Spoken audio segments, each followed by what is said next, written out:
Hello everyone, welcome to my YouTube channel Technical Asif, and in this video we are going to understand the concept of class 8 science chapter 5 friction के बारे में आज हम लोग पढ़ेंगे कि क्या होता है फ्रिक्शन, कैसे फ्रिक्शन प्रोड्यूस होता है ना, what is the force of frictions and what are the different types of friction, इसके बारे में हम लोग पढ़ने जा रहे हैं.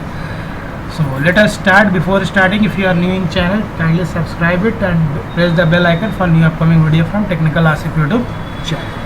चलिए वीडियो को स्टार्ट करते हैं. और अगर इसका नोट्स आपको चाहिए होगा तो आपको डिस्क्रिप्शन में लिंक मिल जाएगा इसका नोट्स का, आप वहाँ से डाउनलोड कर सकते हैं. चलिए, it is a matter of common experience that when we roll a bag along the ground, the ball does not continue to keep on moving for long.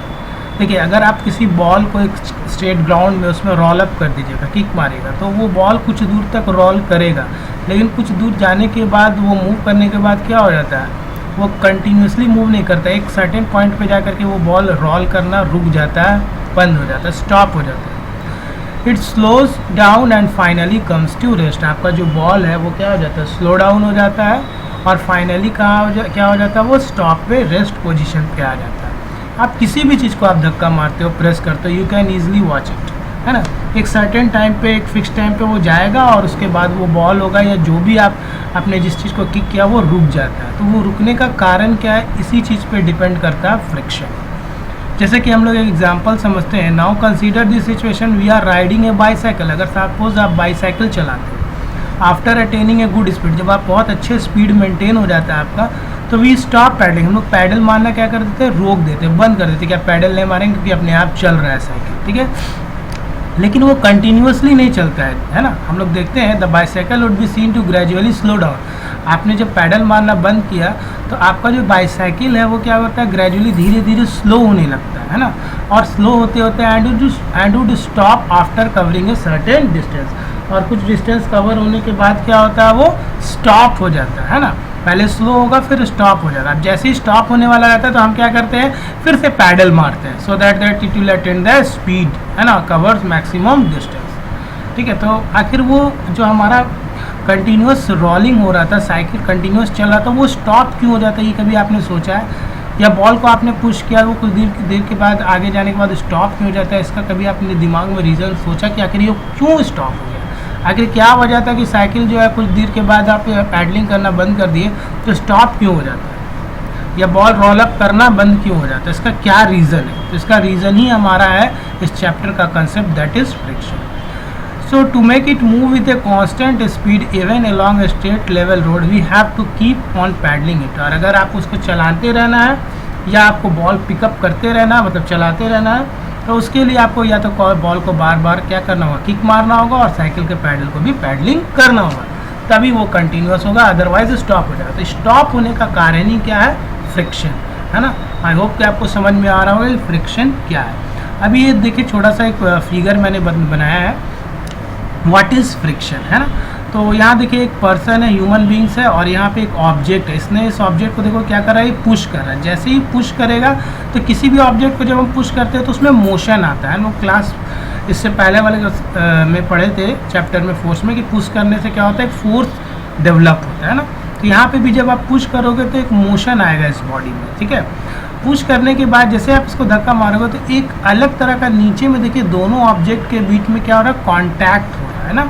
Contact होने से क्या होता है, एक फ्रिक्शनल फोर्स डेवलप होता है basically. देखिए, जो कि रिवर्स डायरेक्शन, आप पुश कर रहे हो इधर राइट की तरफ, और वो फ्रिक्शनल फोर्स किधर पुश कर रहा है, आपकी तरफ. अगर मान लो कोई हेवी वेटेड ऑब्जेक्ट है, उसको जब आप पुश करोगे तो क्या होगा, दोनों ऑब्जेक्ट, आपका ऑब्जेक्ट और नीचे ग्राउंड का जो सरफेस है, उन दोनों के बीच में क्या होगा, एक इरेगुलरिटीज़ हो जाएगा. दोनों के बीच में एक कनेक्शन हो जाएगा. दोनों, जैसे आपके दांत है ना, आपका टीथ है, वो भी लॉक्ड हो जाता है. उसी तरह यहाँ पे भी जो ऑब्जेक्ट है, एक सरफेस के ऑब्जेक्ट के साथ क्या होगा, सरफेस के साथ क्या होगा, इंटरलॉक्ड हो जाएगा. और यहाँ पे क्या डेवलप होने लगता है, फ्रिक्शन, जो कि अपोज करता है, मतलब आपके अगेंस्ट में रहता है. आप इधर पुश करोगे तो फ्रिक्शन आपकी तरफ पुश करेगा. तो इसके वजह से आप कभी देखोगे कि आप फोर्स लगाने पर भी वो हिलता नहीं. उस तरह का फ्रिक्शन को बेसिकली हम लोग स्टैटिक फ्रिक्शन कहते हैं. अभी हम लोग आगे पढ़ेंगे. अभी आप लोग बेसिकली इसी चीज़ को समझ लें, इसी को अभी हम लोग समझाने जा रहे हैं. We learn that we need an external force to change the speed or direction of motion of an object that may be initially at rest or in motion. हम लोग ये चीज़ जान चुके हैं कि हम लोग को एक एक्सटर्नल फोर्स अप्लाई करना पड़ेगा अगर हम क्या चाहते हैं, कोई भी चेंज चाहते हैं स्पीड में किसी भी ऑब्जेक्ट का या उसका डायरेक्शन ऑफ मोशन में, ठीक है. That may be initially at rest और इन मोशन. जैसे अगर ये ऑब्जेक्ट रेस्ट पे, रेस्ट मतलब खड़ा होना, स्टॉप पोजीशन पे, अगर आपको इसको हिलाना है, ठीक है, इसको पुश करना है, एक पोजीशन दूसरे जगह पे पोजीशन पे करना है, तो आपको एक्सटर्नल फोर्स अप्लाई करना होगा. Then why do object like the rolled out ball और the moving bicycle slow down and finally comes to rest. तो ऐसा क्यों होता है? आप कभी सोचा है कि जो बॉल, आप फुटबॉल ही देख लो, वो रोल अप करता है ग्राउंड में, रोल करते करते एक पोजीशन पे जाके आप देखते हो फुटबॉल रुक जाता है. या साइकिल को आप बहुत अच्छे से पैडलिंग कर दिया, इसमें उसी स्लोली वो क्या होता है, धीरे धीरे रुक जाता है. और फिर साइकिल भी आप देखोगे कम्स टू रेस्ट, वो स्टेशनरी हो जाता है, स्टॉप हो जाता है. आखिर ऐसा क्यों होता है? After the force acting on them has been remove, है ना. आपने जो फोर्स से पैडल किया या आपने जिस फोर्स से अपने फुटबॉल को किक किया, तो वो फोर्स आखिर चला कहाँ गया, गायब कहाँ गया? आखिर वो तो उसमें तो फोर्स आपने अप्लाई किया था, कभी आपने सोचा कि वो फोर्स आपने तो अप्लाई किया, लेकिन वो फोर्स ख़त्म कैसे हो गया? ख़त्म मतलब वो स्टॉप कैसे हो गया? आपका फोर्स ख़त्म हुआ. तो फोर्स रुकने का कारण क्या है? Why does not object keep on moving with a constant speed along its straight path after removal of the applied force? तो कभी आपने ये सोचा है कि वो जो ऑब्जेक्ट है, जो कांस्टेंट जो स्पीड में चल रहा था, साइकिल आपने पैडल किया था, वो उसी स्पीड में क्यों नहीं चल रहा आफ्टर स्टॉप पैडलिंग? पैडल मारना अब आप बंद कर दिए, लेकिन आप देखते हो धीरे धीरे चल कर रुक जाता है. तो ऐसा क्यों हो रहा है? इसके पीछे का रीजन ही आपका क्या है? Friction. In terms of our ideas about the effects of force, we can now realize that there must be a force between the rolling ball or the moving bicycle and the ground, है ना. अगर आप idea लगाओगे इस effects of force के लिए, तो आपको समझ में आएगा कि एक फोर्स होता है किसके बीच में, एक रोलिंग बॉल या मूविंग बाइसाइकिल और ग्राउंड के बीच में. अगर आप मान लो एक बॉल है, वो ग्राउंड में रोल अप करके घूमते घूमते जा रहा है, या साइकिल रोल अप कर रहा है रोड पे, है ना, तो एक फोर्स होता है ना. उसी फोर्स को हम लोग क्या बोलते हैं? फ्रिक्शनल फोर्स, या we call this force as the force of friction. Force of friction क्या करता है, या फ्रिक्शनल फोर्स बोलिए या फ्रिक्शन बोलिए, क्या करता है? वो जो साइकिल है जिस डायरेक्शन पे जा रहा है, जिसमें आपने पुश किया, इस साइकिल को पुश किया, तो नीचे से आपका क्या हुआ, आपका साइकिल का जो व्हील है और नीचे ग्राउंड का जो सरफेस है ना, यहाँ पे जैसे ये बॉक्स है और नीचे आपका सरफेस है, इन दोनों के बीच में इरेगुलरिटीज़ हो जाता है ना. इरेगुलरिटीज़ क्या करता है कि आपका जो फुटबॉल हो गया या बाइसाइकिल है, उसको आगे तक मूव करने नहीं देता है. एक फ्रिक्शनल फोर्स वहाँ पे डेवलप हो जाता है दो ऑब्जेक्ट के बीच में, ठीक है. ऑब्जेक्ट क्या है? एक फुटबॉल, और नीचे का सरफेस एक अनदर ऑब्जेक्ट. उन दोनों के बीच में क्या डेवलप हो जाता है? Frictional force. और वही फ्रिक्शनल फोर्स जो है उस ऑब्जेक्ट को ज़्यादा दूर तक जाने नहीं देता है, उसको अपोज करता है. That is known as friction. अब हम लोग फ्रिक्शन का डेफिनेशन देखते हैं. What is friction? We can now say that whenever an object or tends to move over the surface of another object, there is a force acting between the surfaces in contact. ठीक है, एक object है और इसको आप push कर रहे हो, और ये आपका सरफेस अनदर ऑब्जेक्ट है. जब आप पुश करते हो तो होता क्या है? There is a force acting, एक फोर्स एक्ट करता है दोनों के बीच में, है ना. ये ऑब्जेक्ट वन है जो पुश कर रहे हो, और नीचे वाला जो सरफेस है ऑब्जेक्ट टू है. तो इन दोनों के बीच में क्या होता है? एक फोर्स डेवलप होता है, और वो जो फोर्स डेवलप होता है दोनों सरफेस के बीच में, उसी फोर्स को हम या तो फ्रिक्शन बोलते हैं या फोर्स ऑफ फ्रिक्शन भी बोलते हैं. ठीक है. We also understand that this force is a contact force. अच्छा, ये फोर्स को हम कॉन्टैक्ट फोर्स क्यों कहते हैं? कि यहाँ पे देखिए आपका ये जो ऑब्जेक्ट है ये सरफेस के कॉन्टैक्ट में आता है, तभी ये फ्रिक्शनल फोर्स डेवलप होता है ना.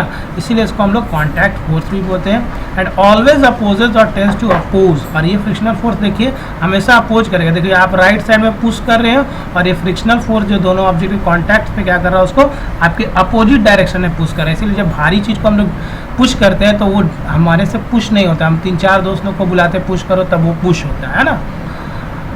तो यहाँ पे क्या होता है? जब आप अकेले पुश करते हो तो वहाँ पे कौन सा फ्रिक्शन, कौन सा फोर्स क्या अप्लाई हो जाता है? आपका फोर्स ऑफ फ्रिक्शन अप्लाई होता है. स्टैटिक फ्रिक्शन भी उसको बोलते हैं. ठीक है, तो वही है यहाँ पे.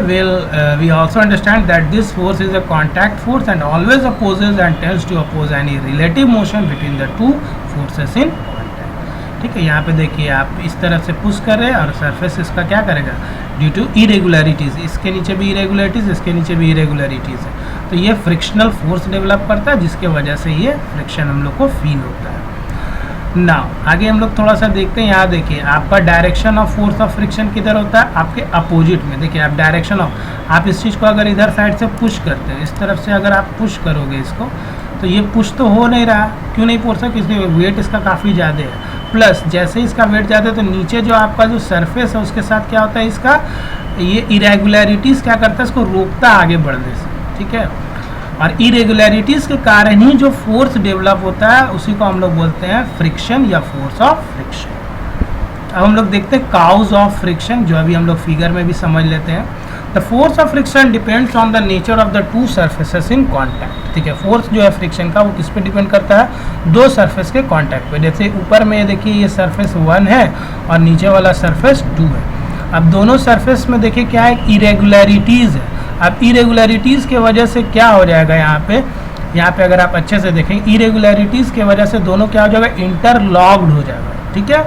वही चीज़ यहाँ पे बताया गया है। The force of friction depends on the nature of the two surfaces in contact, कि उन दो जो ऑब्जेक्ट है जिसके बीच में फ्रिक्शन होने जा रहा है वो उनका नेचर कैसा है। The more is the roughness of the two surfaces. देखिए जितना ज़्यादा रफ होगा, है ना, ये जितना ज़्यादा रफ होगा ऊपर वाला ऑब्जेक्ट और नीचे वाला ऑब्जेक्ट जितना ज़्यादा रफ होगा उतना अच्छा क्या हो जाएगा, फ्रिक्शनल फोर्स उतना ज़्यादा बढ़ जाएगा। बढ़ने का कारण क्या है, दोनों एक दूसरे को क्या कर लेगा, इरेगुलरिटीज़ के कारण एक दूसरे को इंटरलॉक कर लेगा। जैसे आपका टीथ है ना, इसमें भी यहाँ पे भी आप देखोगे तो फ्रिक्शन हो सकता है आपका, यहाँ पे भी कांटेक्ट हो जाने की वजह से क्या होता है, यहाँ पे आपका जो फ्रिक्शन है वो क्या हो जाएगा, इंक्रीज कर जाएगा। यहाँ the more is the roughness of the two surface, जितना ज़्यादा रफनेस होगा दोनों के बीच में उतना अच्छा इंटरलॉकिंग होगा। The more is the force of friction between them, जितना अच्छा इंटरलॉकिंग होगा उतना ज़्यादा अच्छा फोर्स ऑफ फ्रिक्शन होगा। ये देखिए यहाँ पे इस तरह से ये लॉक हो जाता है। We can say that friction is cause by the interlocking of irregularities. अगर आपसे कोई पूछेगा कि क्या काउज है फ्रिक्शन को, आप तो तुरंत बोलोगे it is the interlocking of irregularities, है ना।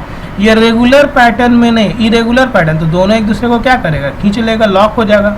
और लॉक हो जाने से क्या होगा, दोनों सरफेस का ऑब्जेक्ट जब लॉक हो जाएगा तो ऑब्वियस है, और ये लॉक कब होगा, when both are in contact with each other, जब दोनों एक दूसरे से कांटेक्ट में आएंगे तो आपका फ्रिक्शनल फोर्स क्या हो जाएगा, बढ़ जाएगा, या फिर उसको फ्रिक्शन भी बोल सकते हैं हम लोग। फैक्टर्स अफेक्टिंग फ्रिक्शन, वो कौन सा फैक्टर है जो फ्रिक्शन को अफेक्ट करता है। The force of friction between two surface in contact depend on the extent of their roughness, कितना ज़्यादा रफनेस है, ये एक फैक्टर अलग है कि जितना ज़्यादा रफनेस होगा दो ऑब्जेक्ट के बीच में, है ना, और स्मूथनेस होगा, ये किस पे, ये दोनों फैक्टर है किसके लिए, फ्रिक्शन का। The force of friction is greater where रफर सर्फेसेस आर इन्वॉल्व, है ना।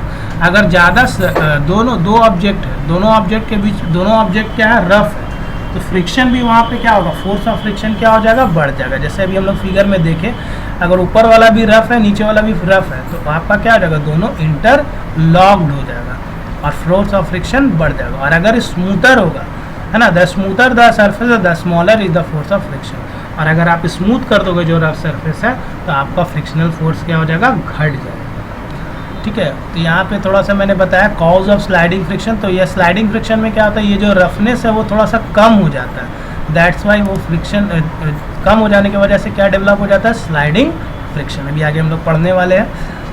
वी कैन देयरफॉर से the force of friction between two surfaces depend on the nature of surfaces in contact, तो हम कह सकते हैं कि जो फोर्स ऑफ फ्रिक्शन है वो दो सरफेसेस के इस पर डिपेंड करता है, नेचर पे, कि दोनों का जो दोनों ऑब्जेक्ट ए है एक ऑब्जेक्ट बी है, दोनों अगर रफ है तो आपका फोर्स ऑफ फ्रिक्शन बढ़ेगा और अगर स्मूथ है तो फोर्स ऑफ फ्रिक्शन घटेगा। ये चीज़ आपको याद है। अब हम लोग पढ़ते हैं ये स्टैटिक फ्रिक्शन क्या है। देखिए स्टैटिक फ्रिक्शन के लिए देखिए एक बॉक्स है, यहाँ पे आपने पुश किया, पुश करने के बाद क्या हुआ, ये ऑब्जेक्ट हिला भी नहीं, फिर आपने एक और अपने फ्रेंड को बुलाया, फिर बोला इस ऑब्जेक्ट को धक्का मारो, फिर उसने भी पुश किया, नहीं हुआ, एक और फ्रेंड आया, तीसरा फ्रेंड, उसने भी पुश किया, नहीं हुआ। एक्चुअली हुआ क्या है कि ये जो ऑब्जेक्ट है इसका हेवी वेट है, हेवी वेट के कारण क्या हो गया, नीचे का जो सरफेस है उसके साथ ये क्या हो गया, इंटरलॉक्ड हो गया, फ्रिक्शनल फोर्स बढ़ गया। तो यहाँ पे जो फ्रिक्शन डेवलप होता है इसको हम फ्रिक्शन तो बोलते हैं, लेकिन किस तरह का फ्रिक्शन बोलते हैं, स्टैटिक फ्रिक्शन बोलते हैं, ठीक है।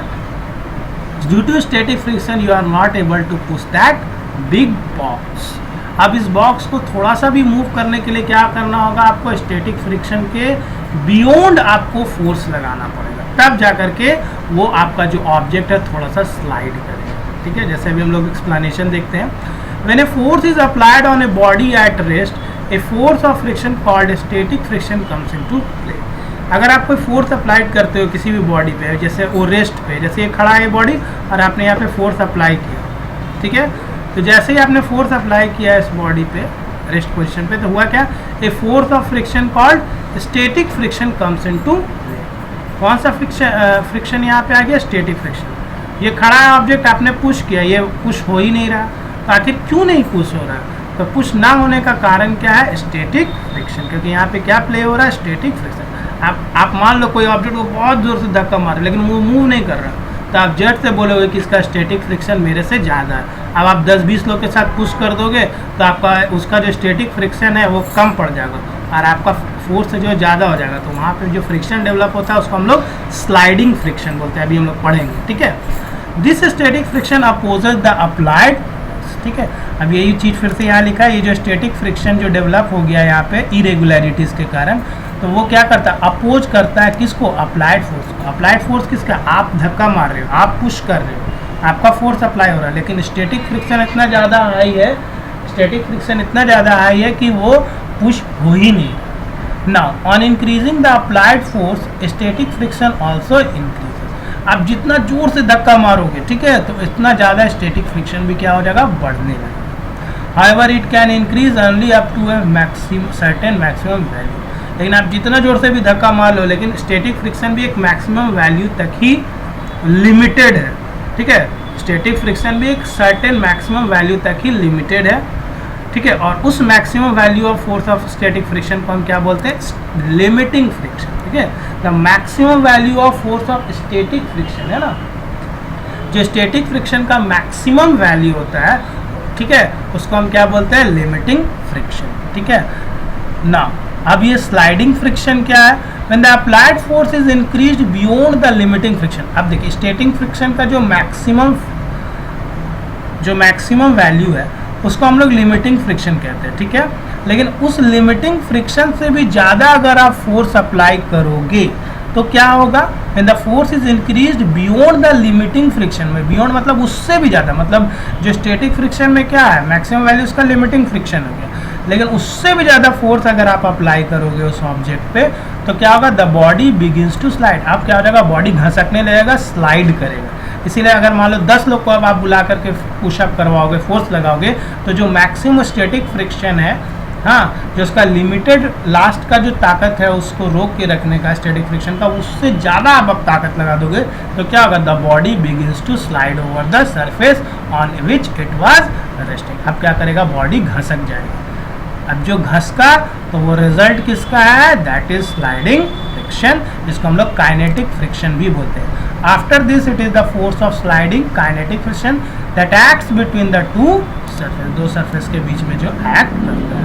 ठीक है, यानी लिमिटिंग फ्रिक्शन को कम करने के लिए, मतलब लिमिटिंग फ्रिक्शन से थोड़ा सा ज़्यादा पावरफुल अगर देखा जाए, थोड़ा सा, है ना, the force of friction is little less, है ना, the force of friction is little less than the limiting force of static friction. तो यहाँ पे फोर्स ऑफ फ्रिक्शन क्या होता है, थोड़ा सा कम हो जाता है, किससे, limiting force of static friction से, जिसके वजह से आपका क्या हो जाता है, आपका जो ऑब्जेक्ट है थोड़ा सा स्लाइड कर जाता है।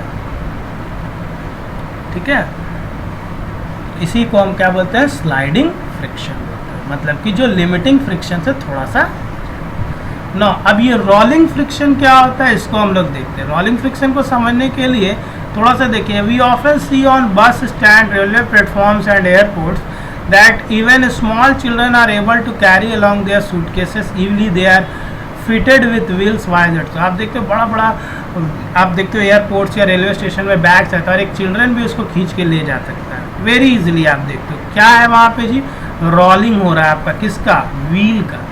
तो ये रोलिंग ऑफ व्हील से क्या होता है, आपका जो फ्रिक्शन होता है, जो देखा जाए वो क्या हो जाएगा। यहाँ पे देखिए, let us again try to the previous activity. यहाँ पे देखिए एक एक्टिविटी भी दिया हुआ है रोलिंग फ्रिक्शन के लिए। Take a few pencils which are cylindrical in shape, cylindrical shape का पेंसिल ले लिया गया है। Place them parallel to each other, parallelly लगा दिए हैं। on the table top. Now place the wooden tray or block over them as shown in the figure. Wooden का block देखिए ऊपर में रख दिया खूब सारे पेंसिल के ऊपर में. देखिए अभी रोलिंग फ्रिक्शन समझ में आ जाएगा. Repeat the step of previous activity. What do you observe? Do you find it easier to move the tray और block in this way to slide it? अब इसको आप खींचोगे, देखो यहाँ पे लगा करके, तो आपके लिए क्या होगा, अब यहाँ पे जब आप इसको खींचोगे तो यहाँ रोलिंग होगा. यहाँ पे आपका ये जो पेंसिल है ये रोल करेगा और ये जो ऑब्जेक्ट है हेवी लोडेड ऑब्जेक्ट ये मूव करेगा आसानी से. The number of marbles requires in this case. Observe the difference between the two cases. Do you think that the opposition to the motion of wooden tray और block has been reduce? Obviously reduce होगा. We observe that the pencil start rolling. यहाँ पे जो rolling होने लगेगा तो आपका क्या होगा, फ्रिक्शन थोड़ा घटेगा. ठीक है.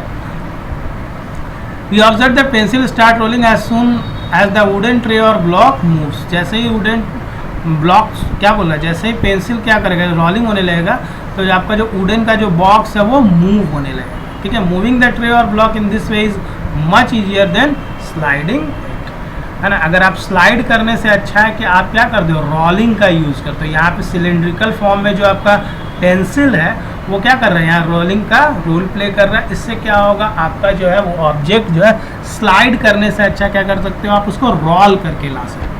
ठीक है. This rolling is seen to reduce the friction. तो रोलिंग के कारण क्या होगा, यहाँ फ्रिक्शन जो है वो घट जाएगा क्योंकि रोल होगा. तो यहाँ पे जो स्टैटिक फोर्स अप्लाई हो जा रहा है, सॉरी स्टैटिक फ्रिक्शन जो अप्लाई हो रहा है वो कम हो जाएगा due to the rolling of this cylindrical pencil. इस तरह से अगर बिगर ऑब्जेक्ट में देखा जाए, अगर आपका रियल लाइफ एग्जांपल में भी, तो आप क्या कर सकते हो, सिलेंड्रिकल पाइप वगैरह लगा करके एक वुडन बॉक्स को मूव करा सकते हो, रोल अप करा के. तो एग्जांपल देने का यही रीजन है. The force of friction that comes into play when one body rolls over the surface of another body. ठीक है. तो यहाँ पे अब ये रोलिंग फ्रिक्शन क्या होता है, तो रोलिंग फ्रिक्शन तब खेलते हैं हम लोग, तब प्ले होता है जब एक बॉडी रोल्स करता है over the surface of another body. देखिए तो यहाँ पे एक बॉडी आपका क्या है, ये आपका रेक्टेंगुलर बॉक्स है. दूसरा बॉडी आपका क्या है, ये सिलेंड्रिकल पेंसिल है. और इन दोनों के बीच में जो फोर्स जो आप देख रहे हो, कांटेक्ट जो हो रहा है वो कैसा हो रहा है, रोलिंग कांटेक्ट हो रहा है ना. One body rolls over the surface of another body. क्यों किया जा रहा है, to reduce the pressure of friction. Friction का जो प्रेशर है या ताकत है उसको घटाने के लिए हम लोग क्या यूज़ कर रहे हैं, रोलिंग. आई होप कि आपको समझ में आ रहा होगा. नहीं समझ में आया तो एक बार और सुन लीजिएगा वीडियो को.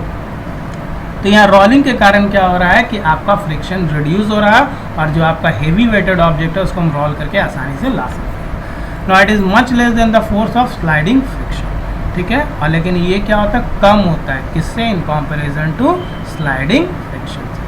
This fact let the invention. इसी फैक्ट को देखते हुए क्या बनाया गया है, इन्वेंशन ऑफ व्हील्स, जो आप कार्स में देखते हैं, which in turn led to a revolution in transportation. यही रोलिंग फ्रिक्शन पे ही आपका ये जो व्हील अभी कार्स वगैरह में यूज़ होता है. अब ये वाला रिलेशन आप याद रखना. सबसे ज़्यादा फ्रिक्शन किसका होता है, स्टैटिक का, फिर स्लाइडिंग फ्रिक्शन होता है, तब रोलिंग फ्रिक्शन होता है. सबसे कम फ्रिक्शन किस में पाया जाता है, रोलिंग में, उससे कम स्लाइडिंग में, और सबसे ज़्यादा फ्रिक्शन किसके पास होता है, स्टैटिक फिक्स्ड वाला.